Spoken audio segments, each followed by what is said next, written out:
welcome to this shit show. Okay. Me and my girl Ariel, we're here for you. I'm totally just working on setups. It's really dark and late at night, and I don't have both my lights set up because the other one is currently plugged in somewhere else, and I don't feel like trying to go get it. It's just not going to happen right now. But finally got my PC all set up and my streaming basically back to where it needs to be. Now I just have to stream more often, with all the stuff that I'm doing on top of all of that. It's been hard to get time to do it. Can't do it during the day because my kid is going to school online, and it's kind of hard to do streaming when I have to be available for her. And that's fine. I'm not mad about it or anything. It's fine. I either stream before she gets up or after she is off. And I've been planning on doing that. Just got the thing working yesterday, so we're getting there. I'm not going to make any excuses. I'm just going to do it when I have the time and when I, in a good enough mood to stream. It's kind of hard to want to stream at times when you got all these other things to do, or when you just really don't want to play the game that you've been streaming. Now, I will say that I have been back into my 76 mode. It's been nice. I like it. I hate it and I like it. I've gotten better. It's forcing me to be a better gamer, honestly, and to rely on other people a little bit more. But that's not what I'm here to talk about today. Today, I wanted to... Got my notes. Yay. Don't look at them. Don't read them. It's mine. Don't read other people's phones. It's rude. But speaking of parenting, being available for your child when you're doing this online learning, I know that there's some places where they give you the option of going in, and some places just started out, we're all virtual and we'll slowly try and integrate kids back into the schools. Well, the push in my area has been for a lot of people who have been like, hey, I want my kids back in school. Most people want their kids to go back to school because basically public schools is like daycare. I know a lot of people actually do care about their kids' grades, like I do, like a lot of people do. But a lot of other people are like, as long as they make it through, get to the other end, I don't really care about their grades. What I need is someone to watch them for at least 6 hours a day so that I can work. Or more, 6 or more usually, because most people don't work 6-hour shifts. Most people work 8-hour shifts in a day, So a lot of people haven't been able to, their parents, people who have had to, either lost their jobs due to their inability to come in certain hours, or people who just can't make, they just can't. They can't, there's no one else to watch the kid. Daycares are closed. There's very few of them opening back up, and the ones that are, it's questionable whether they're safe or not. I've been in registered daycares. I've been in home daycares throughout my childhood, growing up. Yeah, I wouldn't trust my kid at it. I wouldn't trust anyone with my kid right now, like much less the schools. No daycares, no schools. I'm comfortable with her being here. I grew up, the daughter of a teacher and also a tutor myself. I've taken care of kids almost since I hit since I hit puberty. I've taken care of other people's kids, multiple kids, lots of families. I know I've spoken about this before. I'm sorry, I won't go off. But childcare is very important. It's very expensive, at least in this country. It's like pretty much like paying rent, but the kid's only there for like 8 to 6 hours a day. Get some snacks, and unless you got a really good daycare provider, most of them aren't teaching your kids shit. They sit them down in front of the TV, get them games, and just try and keep them from killing each other. And then you go to, and even in the big daycares, the kinder cares, I shouldn't say kinder care, should I? The Blinder Blairs.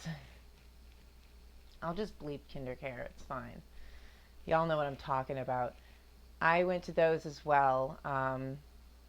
Like I said, I've been in all sorts of manner of daycares as a child, and also worked in some of them as an adult. So I know basically what goes on in those places and stuff. And while there are there's homework help for the older kids and stuff, we don't really teach them anything there. It's time for them to play, time for them to do their homework. You're basically there to entertain the kids until their parents come to pick them up after school for most of those, at least for school age. And anyone who's not school age, yeah, they'll do some learning stuff, but it's nothing that's going to get your kid into a good college. It's just the basics. It's just, which is important, but it's nothing that you shouldn't be doing at home with your kid, practicing ABCs, one, two, threes, and basically teaching them how to share, the basics. It's in the light of this pandemic, it's really alarming how many parents are not equipped to handle their own children. I mean, granted, no one was expecting this, and the way the system is set up right now in our current culture and currently is that public schools are there for you. If you have extra money, you can afford private school, or you can choose to homeschool, which unless you've got you've got a big brain on you, and you're really motivated to actually teach your kids a lot of stuff and really like get in there on the educational front, I wouldn't recommend homeschooling. Like having a guide, like I wouldn't be able to do this without the public schools part of this, I wouldn't be able to help her with her stuff. I mean, I'm not a stupid person. I definitely help her with her homework and stuff, but like I definitely like there's some word problems and stuff. I mean, I have learning disabilities that still plague me to this day. I have to read things like 3 or 4 times over before I get them, and sometimes I have to ask like, what does this mean? Or I have to read it out loud because reading it by itself doesn't make sense to me. I wouldn't feel comfortable homeschooling my daughter. I might be intelligent enough, but I don't have the faculties or the resources to be able to get her where she needs to be. Also, there is something to be said about someone else, that the kid doesn't have to live with all the time, teaching them something and telling them stuff. My daughter's a very good kid, but I'll tell you what, the person who gets the most attitude and the most issue with her is me. There's nothing wrong with that. That is basically how it works. She does not pull that shit on her teachers. She's very polite. She's very well-mannered. And she knows how to behave in public. I get the most of it. Just like anyone in a relationship where you live together all the time, you're going to catch the most shit from that person. So, it's something to be said. Now, there are problems with the online. God, there are problems. I don't blame the teachers. They are doing the best they can with what little they have to work with, and having literally no training in the online classroom stuff. It's ridiculous what they're expecting them to do.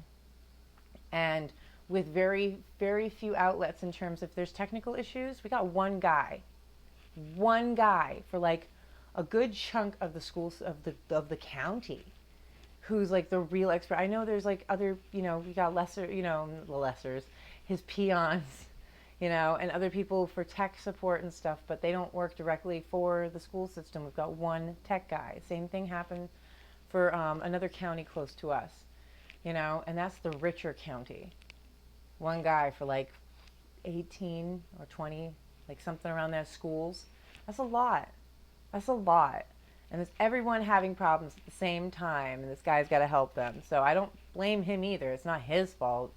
The biggest thing the pandemic's really highlighted for me, though it's not something that I haven't been aware of, it's just so much more blatant now that I'm seeing all this bad behavior just out in public all the time. It's like when tragedy strikes, when shit hits the fan, you really get to know who you can count on and who you can't count on. And apparently we can't count on most people to be good parents.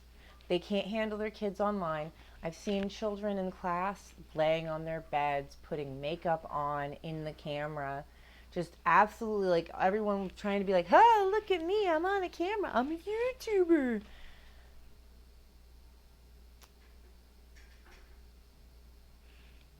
I don't know if you can hear that. If you can, you know my hell. These people have been moving for a month now. And their kid is one of the ones I'm talking about. The people, it's funny because it's like I've seen the parents in the background. I can see the feed. I am in here the whole, either me or my husband is in here the whole time she's going to school. She needs someone to ask questions to. She needs someone to help her get something because she can't go off camera. So whatever it is, she's in elementary school. I'm trying to help her out. And the ability to fuck off is way too high and way too easy. And while I do trust my kid enough to be a good student, at the same time, there's a level of like, you don't just leave kids completely to their own devices, because that's how mistakes are made, and that's how bad choices are made, because they think, oh, well, my teacher barely ever pays attention to me. I can just turn my video off, turn my mic off, and go play video games for an hour. you know Little do they know your teacher notices you're gone, and because you turned the mic off, you turned everything else off, you don't hear them, and then I get the email, whatever. That didn't happen, but it's kind of the stuff that does happen. you know these kids are just, I mean, some of the kids are really active and really good, and they really want to learn, and they're just happy to interact with someone because they're all stuck in their houses and stuff. And then there's the rest of the kids in the neighborhood. The ones that aren't in my daughter's class, the ones that I see every day out my window, off my balcony, just wrestling and, getting in fights with each other, running around screaming at the top of their lungs, just unattended children as young as 4, just running around. I mean, I know some people be like, well, back in my day, they did the same thing, and that's dangerous. And kids went missing in my neighborhoods.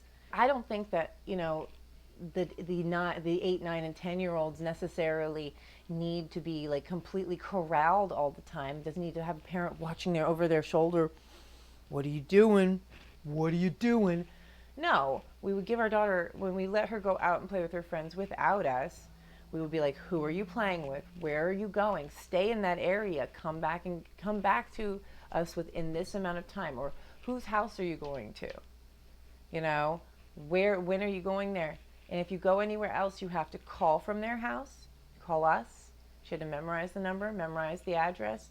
We had made her go through so many hoops before we let her go out there by herself.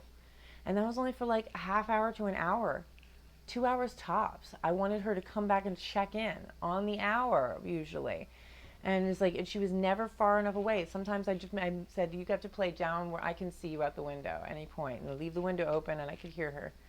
I'm not taking chances. My daughter is gorgeous. I don't want anyone snatching her up. I don't want any of that stuff happening. I'm not taking risks. And there's enough different people moving in and out of this neighborhood constantly where I don't know all the neighbors. I don't know all the people, and people around here aren't exactly that friendly. All these kids are just out and running about. And some of them, I know for a fact their living situation is like 4 or 5 of them with 4 or 5 other adults, dogs, in a 1 to 2 bedroom apartment. I get why they put the kids out, but at the same point, it's like, if you can't handle the ones you have, maybe you should stop having them. It's like, tie them tubes, snip them nuts, do whatever you gotta do to make you right. So you're doing right by your kids. You're having so many that you can't stand being around them. And it's funny because some of these people who are complaining about their kids being at home all the time only have 1 or 2 kids, and they can't handle it. It's like, well, why did you have them if you weren't willing to put this? Like, did you just expect society to just stay the way it was the whole time? Like, nothing was ever going to change. There was going to be no natural disasters, no pandemics, no state of emergencies. Nothing bad was ever going to happen.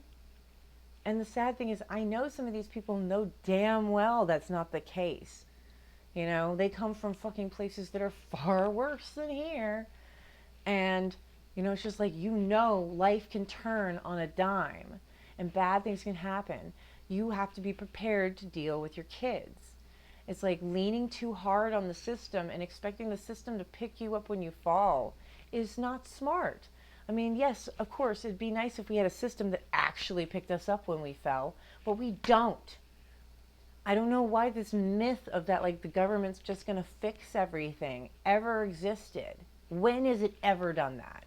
When? Please name me a time when the American government managed to fucking pick up everyone that fell. No one fell through the cracks. All things were good at the end of the day. I'm waiting. I work in different retail stores as a merchandiser now. It's my new job.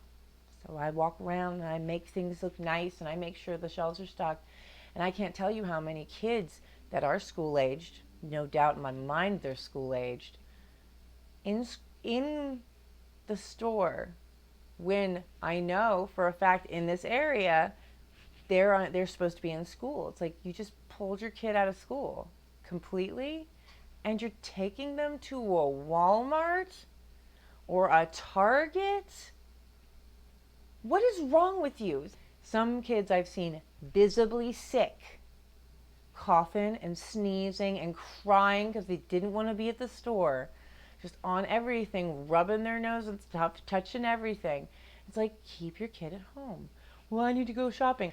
Bitch, you don't have food in your cart. You're shopping for birthday cards and you're shopping for lotion. You don't need these things. Why are you? And like I've seen women with their babies and their kids and stuff just walking around and they're just perusing, touching everything. They're not taking it seriously. And it's like, you can all hang your hat on like, oh, the kids don't get it, blah, blah, blah. Do you really want to risk that? We don't know enough about this virus to be like, yes, definitely kids don't get it. Well, kids have gotten it and died from it. And the thing is the problem with underlying health conditions is sometimes you don't know you have one until it hits you. I didn't know I had a thyroid issue until way after I was having issues with it. I was like, what's wrong with me? It's just after the pregnancy. Years and years I had fucking problems with my thyroid, and I finally they finally figured out, oh, it's your thyroid. But you don't know until it hits you sometimes. Sometimes you don't know what your underlying health condition is until you get sick with something that you can't come back from. And what do you want to, do you want to find out that your kid has asthma in the middle of this pandemic? Do you want to find out if your kid's one of the fucking unlucky that gets this and doesn't come back? I mean, maybe maybe the way you fucking act about your kids, maybe some of you are okay with that. I'm personally not okay with that. I love my child and I want her to live a long, full, and meaningful life. That's what I want for her. And it really makes me mad. I'm not mad at the kids. I'm mad at their parents. Parents who don't set restrictions. Parents who don't care about what their kids are doing. Like, oh, they're just a kid. It's like, no. These are their formative years. This is the time when you set examples. You lead by example. You show them by doing. Show, don't tell. It's the same rule we have from movies. Show, don't tell. Don't narrate what they're supposed to be doing. Show them what they're supposed to be doing. Yes, you can narrate it too at the same time. You know, double up the influence. It's fine. You know, be careful. It comes off as nagging. I know.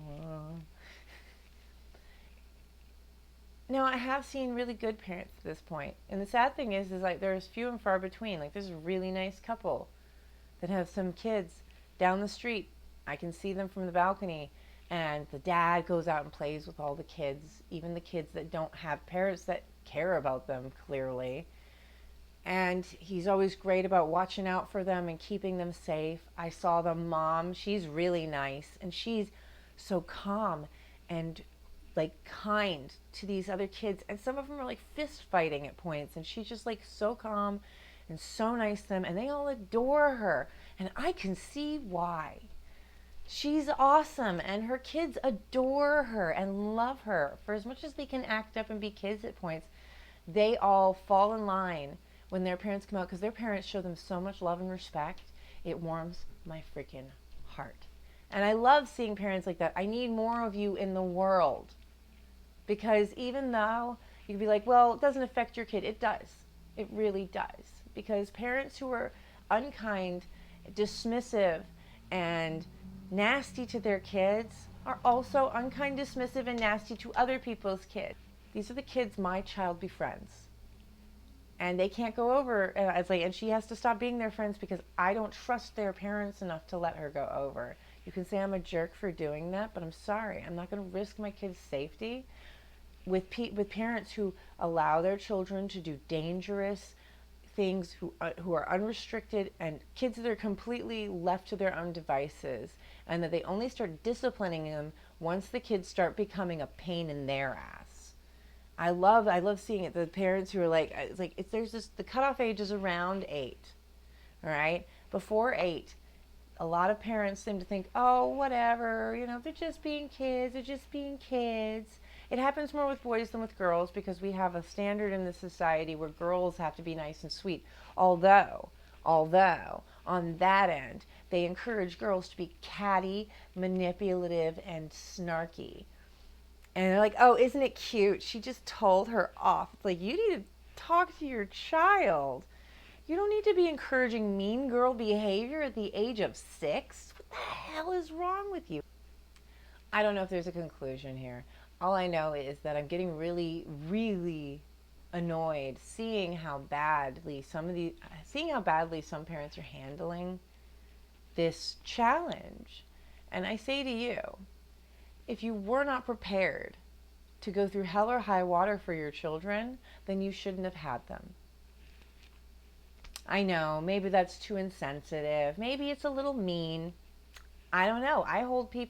I'm sorry, I generally don't even hold most people to my standard that I hold myself to. But y'all ain't even getting to the halfway point with me. And I know it sounds like, ooh, you think you're so much better. Sorry, I would like to think I'm not. I would like to think that my frame of mind, how I feel about not just my child, but all children, that they are precious and that they need growth. In order to grow, children need a support system. They need a foundation. They need people who give a shit, who are willing to listen, not to dismiss their feelings, but to talk to them about their feelings. Yeah, kids have stupid things that they get upset about and silly about. You don't tell them they're stupid. You say, hey, okay, I get it. You're really mad about this game, but remember, it's just a game. Teach them how to deal with those emotions that are so tumultuous and they don't understand. Teach them how to talk to other people. Teach them to respect people who are different than them. How hard is that? It's not hard. It's not hard. I'm sorry. It's not hard. Y'all are acting like this is hard. It's not hard. It's not. It's just basic, hey, do unto others. Y'all love Christianity so much in this country. Can we start seeing some of the good stuff that your book seems to, you seem to say your book promotes? The do unto others, the turning the other cheek, all that good, nice, compassionate, unemotional stuff that helps people freaking interact with each other in a calm, kind, and respectful way. Why aren't we teaching our children that? Why is it so hard? I need to know. I'm not perfect. I got anger issues. I have a low level of patience, clearly. And I'm working on that stuff, but I freaking at least can acknowledge that those are my problems and that I need to work harder and better to do that. But I see so many people blaming their kids for why they yell at them, blaming other people for why their kids are bad, blaming the schools and the teachers for why their kids can't pay attention. You are in the room with them. When I see her messing around, I am on her like white on rice. It ain't even funny how quick. Whatever. Okay, I need to wrap this up.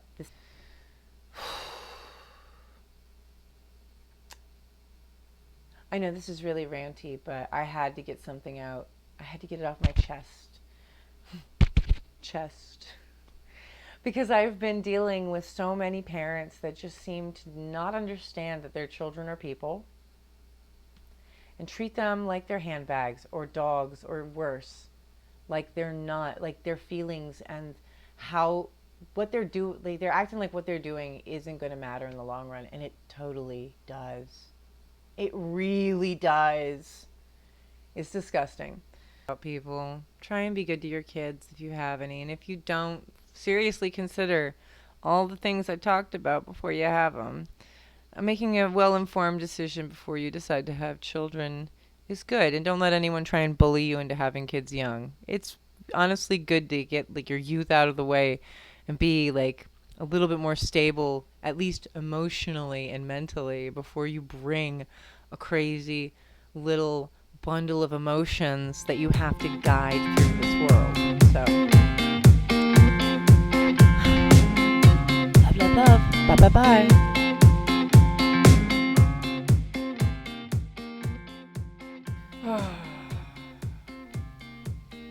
Oh my God, oh my God, oh my God, God, I need to fart. Yes,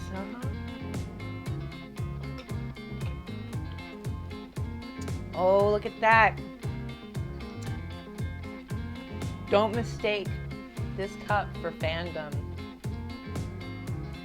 Although, ghost skins, I guess. I don't know. What do they call them now? I don't remember what we did. These are old. I wonder if these are collector's items now. Now that we don't, like, they're not the red skin. They were called the pig skins when I was growing up. Like, I remember we had it was like a little pig in the outfit, and he was like a little boar, and he had the whole uniform on it, and it said the pig skins when I was little. I can't remember. Or maybe I'm Mandelaing it. It's time for the ASMR. Click, click, click, click, click, click. I don't know what I'm doing. Do the. I'm sure that sounds horrible. You're welcome, future me.